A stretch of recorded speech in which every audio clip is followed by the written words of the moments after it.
All right, so we're going to dive into a new study this quarter on Sunday mornings, and the overall title for this quarter here is going to be From Saul to Paul. And so we're going to be doing somewhat of a character study of the Apostle Paul. We're going to start way back in Tarsus, where the city he was born, and follow his life, follow his travels, all the way up to Rome, where we kind of lose track of Paul, and many assume that he finished off his life there in Rome. All right, so our theme, our title for the lessons this quarter are going to be From Saul to Paul, but we're going to use the lens of a road trip to kind of take us through this journey of Paul. And so, as you all know, when you're driving down the road, it's important that you know all of your street signs. We've got to know what a stop sign means. We've got to know what a yield sign means, what a wrong way sign means. And so each lesson this quarter, we'll be looking at a different street sign and how that can help us have a memory tool to think about the major events in Paul's life as he travels both physically as well as he travels spiritually along this journey. And so we're going to begin with our wrong way sign, all right? We're going to look at really the life of Paul that we don't have a chronological account of, at least in the Scriptures. So when we meet Paul, he's really an adult. He's persecuting the church. And then very quickly we have his conversion story on the road to Damascus. But a lot happened prior to those events that we don't have a true record of in the Scriptures. But as you all know from Paul's writings, we get lots of clues about his upbringing, about his training, what he did prior to when we meet him there in the book of Acts. So this morning we're going to look at a lot of those scriptures, both from Acts as well as from his writings, that kind of give us some indications, some clues about what his journey looked like during the early formative years of his life. Okay, so we're titling this Saul the Persecutor because most of what we know about Paul prior to his conversion was really about his persecution of the church. Okay, so as we get started this morning, I want to ask you a question. What happens when you are driving down the road and you ignore this sign right here? Bad things happen. Like what? What might happen, Jimmy? All right, you can have an accident, exactly. You can hit people if you are driving down the wrong side of the road or driving down the wrong road if it happens to be only a one-way road. All right, so wrong way signs, they're pretty important to take note of when you're driving, right? When we have our young people and they're learning how to drive, they have to take that test. And part of that test, the written test, is knowing all the road signs. They get tested on, do you know what a stop sign is? Do you know what a yield sign is? Do you know what a wrong way sign is? And that's because these signs are really important to protect us, to let us know what we should be doing, but also to protect us from actual harm because, as Jimmy said, you can have crashes, you can have accidents when you ignore these signs. So we're going to use this wrong way sign as our kind of memory tool to think about Paul's early life. He was traveling in the wrong direction. All right, so we're going to look a little bit this morning at what I'm going to call Saul's resume. Saul actually has a pretty impressive resume.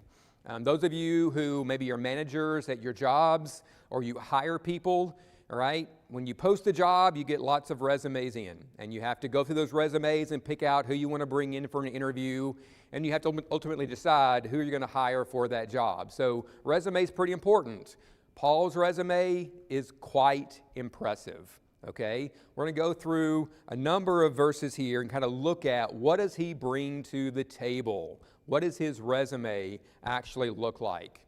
All right, and first of all, we're going to look at his sort of Jewish resume. So turn over to Philippians chapter 3.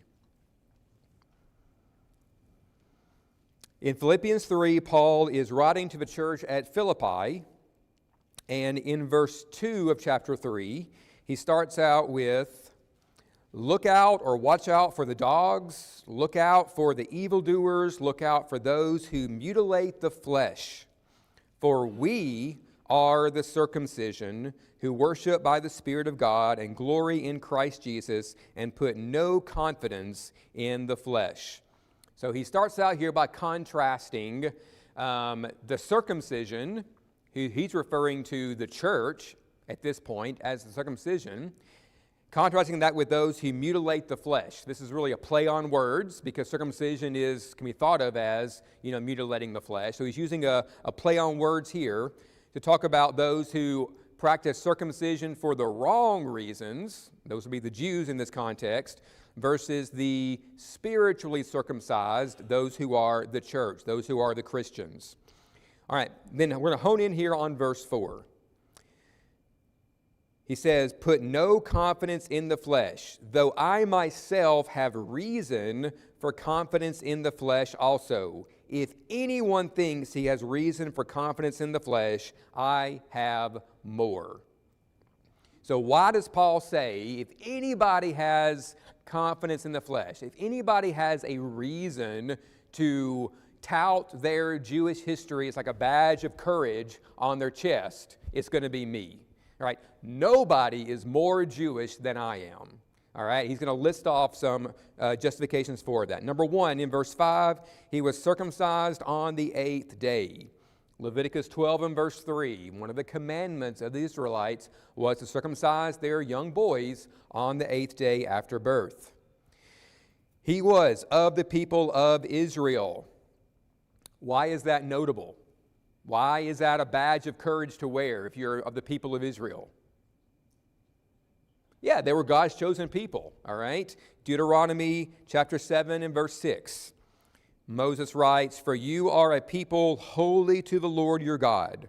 The Lord your God has chosen you to be a people for his treasured possession out of all the peoples who are on the face of the earth. The Israelites were God's chosen people, and they wore that proudly.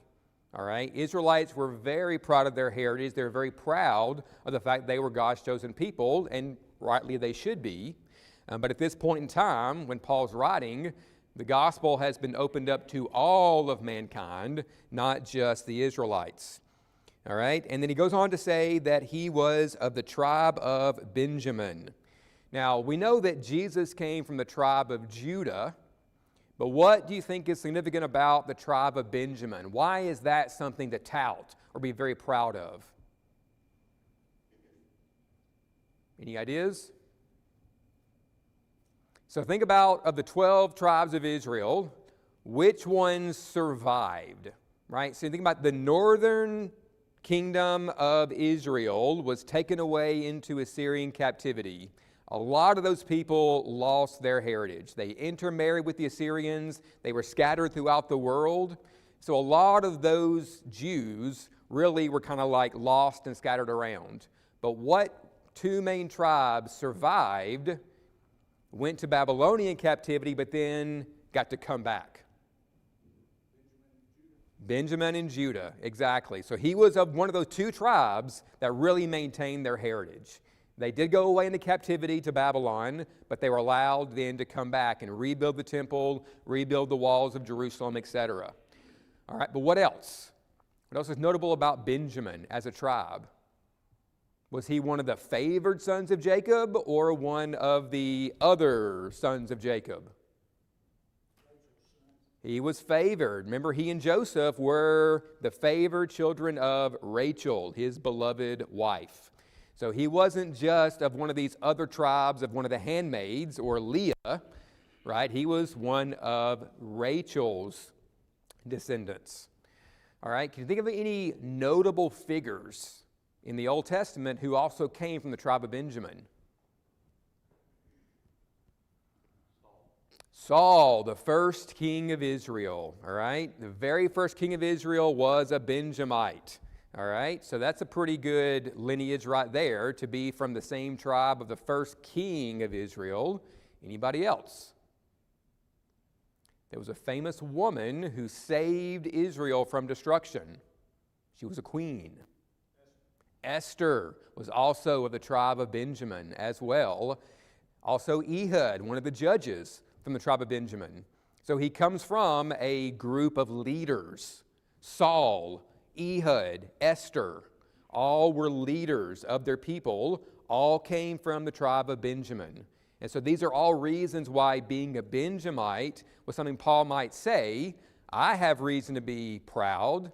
I have reason to relish my heritage because I am a Benjamite. And then he goes on to say, let's see, what verse are we in? The very end of verse 5, I am a Hebrew of Hebrews. What do you think he means by saying that he's a Hebrew of Hebrews?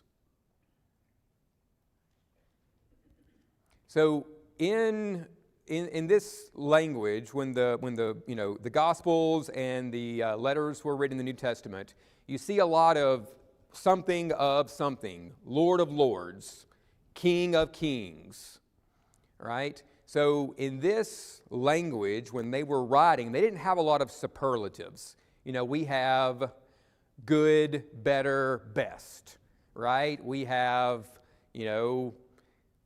whatever, and then, pretty, prettier, prettiest, right? We had these levels of superlatives, right? Well, in this language, they didn't really have those kind of superlatives. So how do you say something was not just good, but it was the best?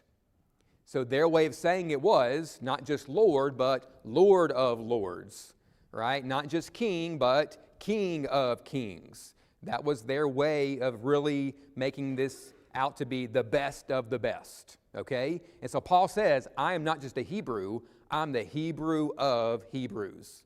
Like I am the Hebrew-est that you could be if we were to put this into our superlative kind of language, all right? Paul says, if you're Hebrew, if you're a Jew, I can trump you. I am the Hebrew-est of anybody else, okay? He's going to go on to give some more justification to that, but Paul, he probably knew his lineage. A lot of Jews at this point had lost their lineage. Like they couldn't really trace it all the way back to Abraham because of all that happened with their captivity, loss of records, etc. Paul probably could, to pretty close extent, trace back his lineage all the way back to Benjamin. Paul could speak the Hebrew language, right? The actual language of the Jews. A lot of Jews had lost that language. They could no longer speak it. They spoke Aramaic, which was kind of the language of this time. Maybe they spoke Greek, which was kind of the language of the Romans. But Paul could actually still speak the Hebrew language, which was really reserved for just the scribes and the Jewish leaders and the biblical scholars of the time. But in Acts 22, verse 2, Paul says, I can speak Hebrew. So he had a lot of reason to be proud of all of his heritage, okay? But I'm going to jump ahead here, and let's look down here at verse 7. But whatever gain I had, I counted as loss for the sake of Christ. Even though I've got all of this amazing Jewish heritage, is he really proud of this stuff? At one point, he probably was. But at this point in time, he says, I'm realizing now all that is rubbish.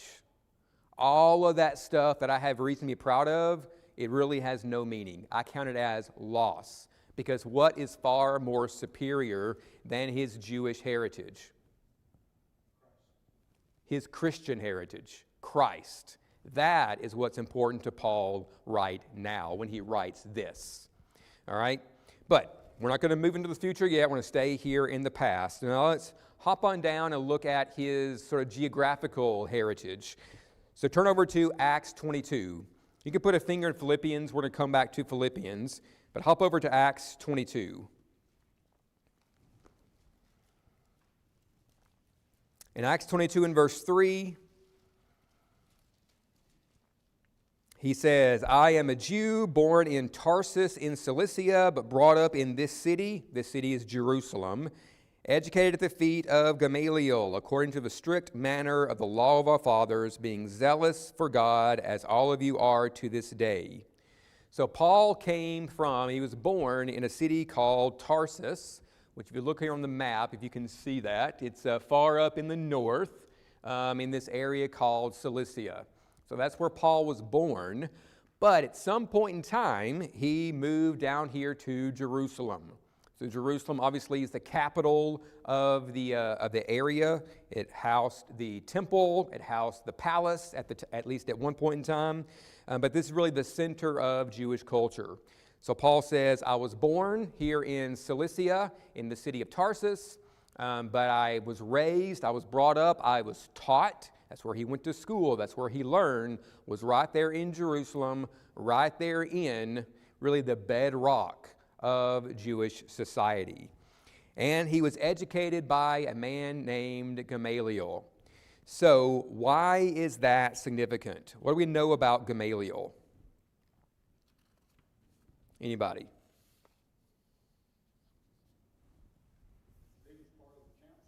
All right, he was probably part of the Sanhedrin, the Jewish council.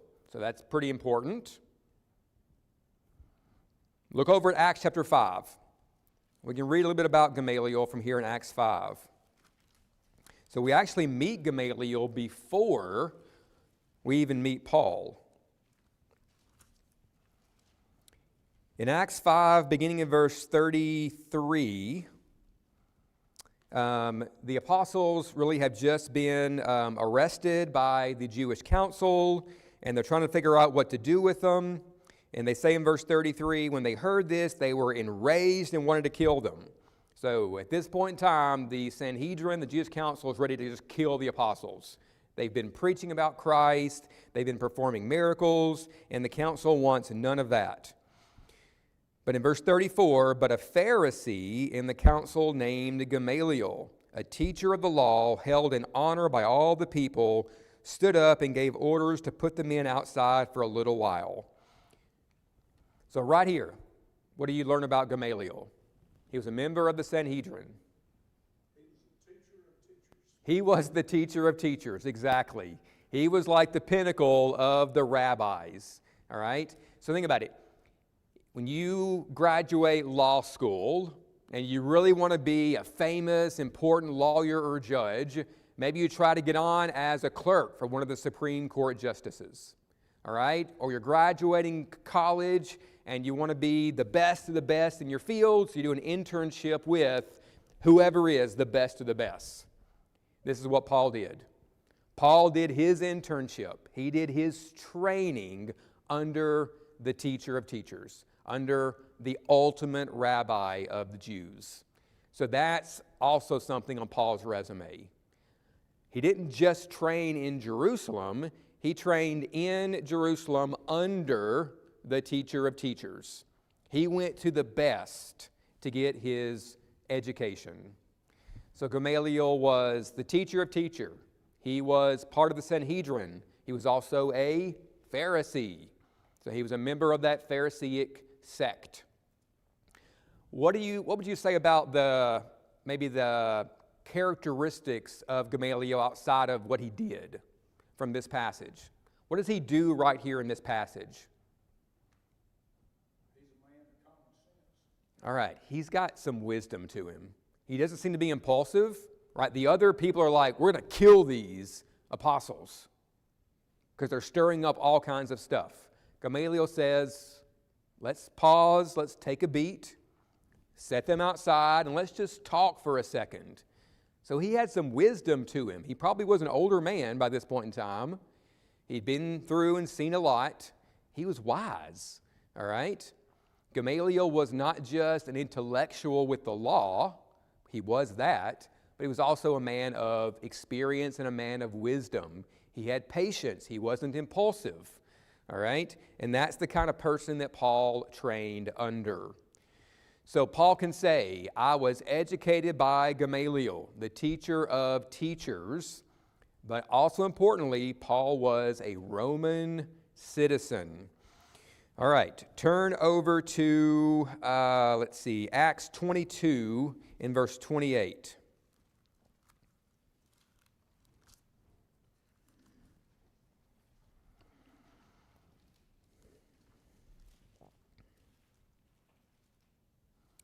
All right, so this tribune asks Paul, Paul says, I'm a Roman citizen, and the tribune says, are you really a Roman citizen? Like he's in disbelief here. And Paul says, yes. And the tribune says, I bought my citizenship for a large sum of money. Like, there's no way you're a Roman citizen. I paid a huge amount of money to get my citizenship. And Paul says, but I'm a citizen by birth. In verse 29, I love this. So they were about to examine him, withdrew from him immediately, and the tribune also was afraid, for he realized that Paul was a Roman citizen and that he had bound him. Being a Roman citizen gave Paul and others who had that citizenship a lot of privileges and protections that most people did not have. Now, from this, it appears that you could gain citizenship by birth, or you could buy it with the right amount of money.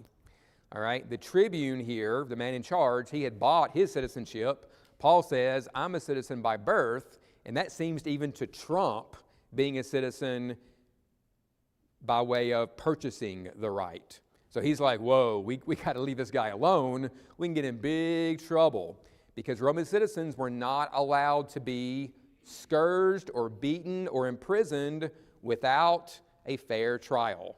Citizenship in Rome was a privilege, and it gave you the right to a fair trial, and you couldn't just beat someone just because your local government wanted to. You had to have a true, fair trial to do so. It also allowed Paul to travel more freely, right? We know that Paul traveled all around the area in his missionary journeys, and part of that freedom of travel was because of his citizenship. So he had a number of protections and privileges that other people didn't have. And then ultimately, when Paul was kind of arrested, he had the right to appeal all the way to the emperor. All right, that was another privilege only the Roman citizens could do, was appeal to Caesar, and Paul would do that ultimately toward the end of the book of Acts. So, again, Hebrew of Hebrews. He's educated by the teacher of teachers. He's a Roman citizen, which really makes him stand out, not just for Jews, but for all people of this time, because that really was a privilege that most did not have. All right, let's go back to Philippians 3 now and look at a few more aspects of his resume. All right, Philippians 3, let's start and pick back up reading at the very end of verse 5. So he says, I'm an Israelite, tribe of Benjamin, a Hebrew of Hebrews, and then he says, as to the law, a Pharisee, as to zeal, a persecutor of the church, as to righteousness under the law, blameless. So, Paul was a Pharisee. Pharisees were one of really the dominant kind of religious and political sect of the Jews at this time. Pharisees butted heads a lot with Jesus during his ministry because they didn't like what Jesus was saying, what he was doing. There were a few Pharisees, like Nicodemus, who followed Jesus, but what do we know about Nicodemus and how he approached Jesus? He did it at night, exactly. He kept it on the down low. He did not want everybody else knowing that he was a Pharisee, but he was talking and associating with Jesus. So the Pharisees were really quite antagonistic toward Christ and toward the Christians at this time. Blameless under the law. What do you think that means? What does Paul mean when he says that under the law I was blameless?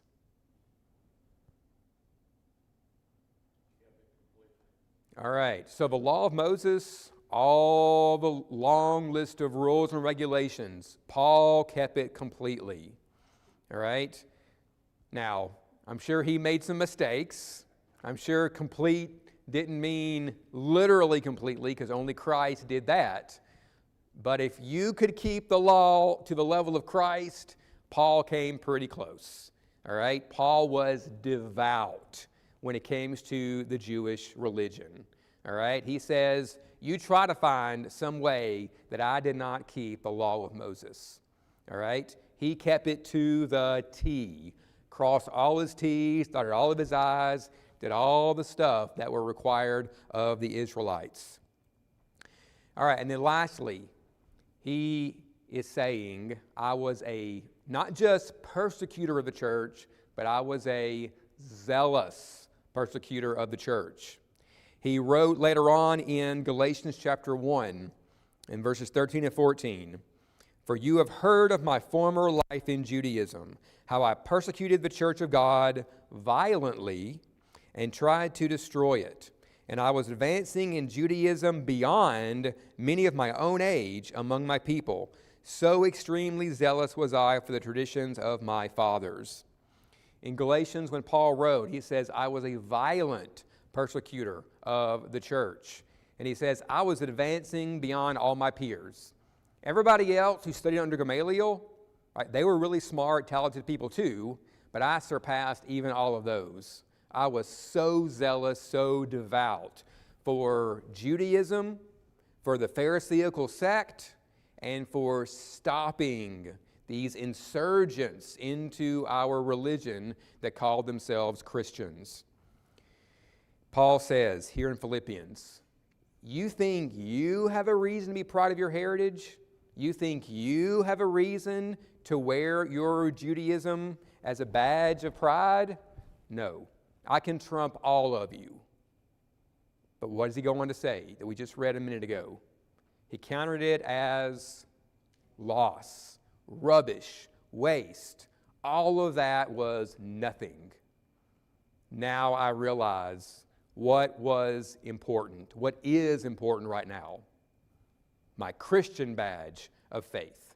That is what he's going to tout from this point forward here in Philippians. All right, so from Saul's resume, he had done all the stuff, right? He really was the ultimate Jew, if you can put that term on him. He was well educated, he was well trained, he had a Roman citizenship, he kept the law, he was a Pharisee, he had zeal. He wasn't just a bookworm, he was out there doing the stuff. He was traveling from site to site, finding Christians, putting them in prison. He was zealous. But all of that zeal was misdirected. All of that zeal, Paul realizes, was all put into the wrong direction. He was going the wrong way. And this is what happened. All right? When you're going the wrong way, as Jimmy had noted before, then you can cause traffic jams, you can cause accidents, you cause all kinds of problems, and that's what Paul had done. All right, let's look a little bit closer at his persecution. He references this a few times in Acts. So let's look over at Acts chapter 7 and see a few of these accounts. Acts 7, toward the end of the chapters, where we first even are introduced to Saul the man. And what's the overall event of Acts chapter 7? What's happening right there? All right, Stephen just preached a really long sermon, and he incited a mob, basically, and they're stoning him. All right, Stephen is killed there in Acts chapter 7. So look at verse 54, and then we'll read through. Now when they heard these things, they were enraged, and they ground their teeth at him. But he, full of the Holy Spirit, gazed into heaven and saw the glory of God, and Jesus standing at the right hand of God. And he said, Behold, I see the heavens opened, and the Son of Man standing at the right hand of God. But they cried out with a loud voice and stopped their ears and rushed together at him. Then they cast him out of the city and stoned him, and the witnesses laid down their garments at the feet of a young man named Saul. And then ultimately, Stephen died in those last few verses. So this is a pretty big event, right? Stephen, one of the early Christians, he incites a mob simply by preaching the gospel. They're grinding their teeth. They're clogging their ears. La, la, la, la, la, la, la, la, la. I don't want to hear what you're saying. All right? And they just start throwing rocks at him. And who's right there proudly holding their garments? I'll hold your coat, sir. Here's a rock. This man named Saul, this student of Gamaliel, he has left the library. He has left the temple. and he's out there now. I'm going to do some action. I'm not just going to be studying, I'm going to be doing some stuff. And his early things that he did were helping to kill a man named Stephen. All right, look at Acts chapter 8. And Saul approved of his execution, that's Stephen's, and there arose on that day a great persecution against the church in Jerusalem, and they were all scattered throughout the region of Judea and Samaria, except the apostles. Devout men buried Stephen and made great lamentation over him. But Saul was ravaging the church, and entering house after house, he dragged off men and women and committed them to prison. So at this point seems like that tipping point where Saul has left his training under Gamaliel, and now he's out there just ravaging the Christians. All right? He is inciting the people around him to get these Christians, drag them from their houses by their feet, and put them into prison. And then we look over at the beginning of Acts chapter 9, and we see, but Saul, still breathing threats and murder against the disciples of the Lord, went to the high priest and asked him for letters to the synagogues at Damascus, so that if he found any belonging to the way, men or women, he might bring them bound to Jerusalem. Saul has gone all around Jerusalem, house to house, hunting down Christians. And he gets to this point where he's like, I've gotten all the Christians in Jerusalem. I need more. So he goes to the high priest and says, hey, we're doing a great job here in Jerusalem, but we got Christians other cities. Send me to Damascus. I want to go hunt more Christians in a different city. And so he gets letters of approval to go off to Damascus and then repeat this assault on the Christians, even in another city. All right? He is zealous. All right? He is devout in his assurance that these Christians are tainting his precious Jewish faith. They are making a mockery of the law of Moses by saying that it has been replaced with a new law, with the gospel.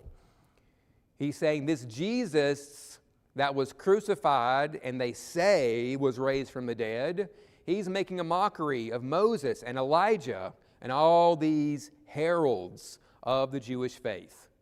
And he says, I'm going to have none of it. I'm going to put a stop to this. Not just in Jerusalem, we're going to go to Damascus and do the exact same thing. His zeal was unquenchable at this point in time. What are the dangers of zeal that is misdirected? A couple verses here. Proverbs 14 and verse 12. There is a way that seems right to a man, but its end is the way to death. Proverbs 19, verses 2 and 3. Desire without knowledge is not good, and whoever makes haste with his feet misses his way. When a man's folly brings his way to ruin, his heart rages against the Lord. We can see something, oftentimes with our blinders on, and we can fixate it. And we can be zealous for that. And zeal is not a bad thing. Zeal is a very good thing when it is focused in the right direction. But what does the writer of Proverbs say you have to have if you're going to be zealous for something? What do you need? In verse 2 of chapter 19, he says, desire without what is not good? Knowledge. You got to have all the information. All right? You got to take the blinders off so you can see everything clearly, the full picture. All right?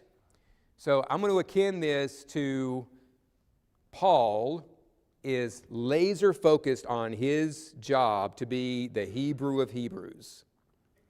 He's got blinders on. All right? He's not considered all the information right? What if Christ really was the Son of God? What if Christ really did raise from the dead on the third day? What if these miracles of the apostles are there for a reason? This is God telling me something. Paul didn't take in all the information. He didn't consider all of the facts. And when we get laser focused on something, we can have zeal. We can be that match right there, which is a good thing. But if our zeal is focused on the wrong thing, or if our zeal is so focused that we ignore all the other information, then we can cause a firestorm to ignite, which is what Paul, in this part, Saul, actually did. And what I really find depressing, perhaps, is the last part of this passage. Look at verse 3 of Proverbs 19. When a man's folly brings his way to ruin, what does he do? He blames God. How many times have we done something and it didn't go the way we wanted it to? It didn't come out with the outcome we desired, probably because we messed it up. But who do we tend to blame? God. The writer here says, when you do something without knowledge and you mess it up, our tendency is to rage against God, to blame God for it. All right? Now, Paul is doing this right here. He is persecuting the church without all the facts. Next week, he's going to learn the full truth on the road to Damascus.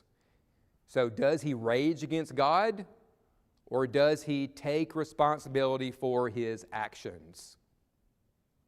He does the latter. Paul, in his writings, he tells people straight up in Galatians, I persecuted the church violently.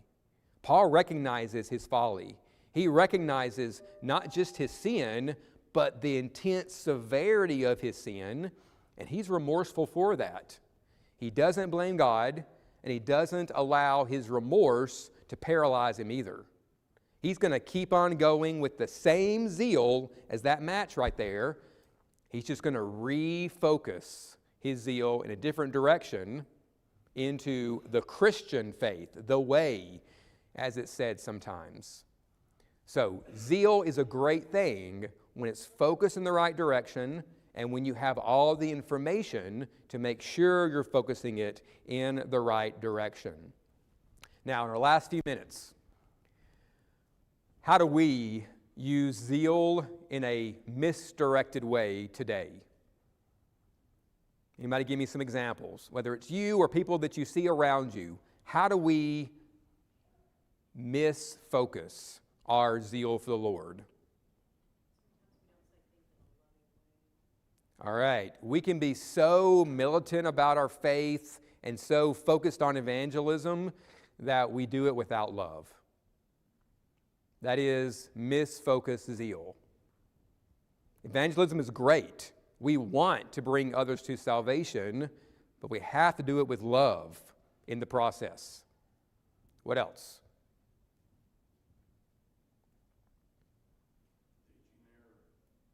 Say again? All right, we can be so focused on this verse says this, but we didn't consider the whole gospel, and we can teach error.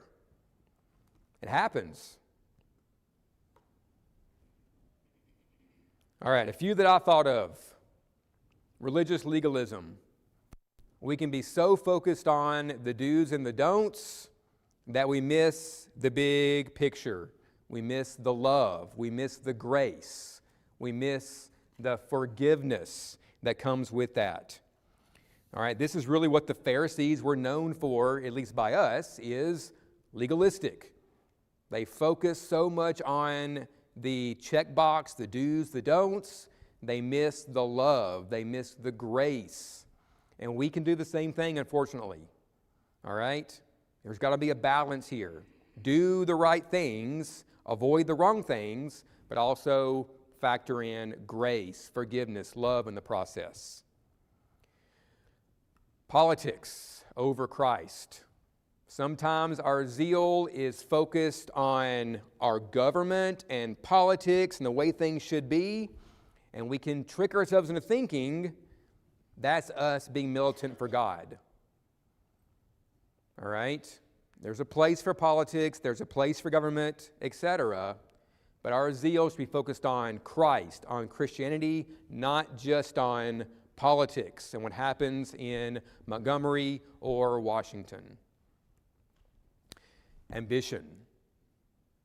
Sometimes we can trick ourselves into thinking that we're doing all this great stuff for Christ, but really we're doing it just to make ourselves feel good or look good in front of others. All right? So take a close look. Is what you're doing zealous? And I hope that it is. Is it zeal for Christ? Or is it zeal for just looking good in front of other people? All right? And that's a hard self-reflection we have to make sometimes. And then lastly is exactly what Jackie said. Evangelism without love can also be a trap we fall into sometimes with regard to our zeal.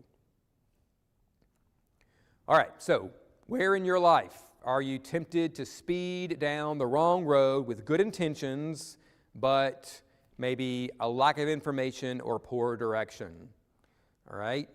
We all do this sometimes, right? We all get impulsive and we're like, yeah, let's do this, right? But be Gamaliel, take a pause. Let's just think about this, consider all the information to make sure that we are making the best choice to further the cause of Christ over anything else. All right, so Saul the Persecutor is how we're going to label the first part of his life. When we meet him there in Acts chapter 7, and then his life up to that point. He had an incredibly impressive resume. He was a very impressive person. He was zealous for the Lord, but his zeal was misdirected. And then next week, we're going to make a U-turn. All right? Next week, we're going to turn that ship around and focus our direction on Christianity, on the gospel. So hopefully we'll see y'all then. Thanks.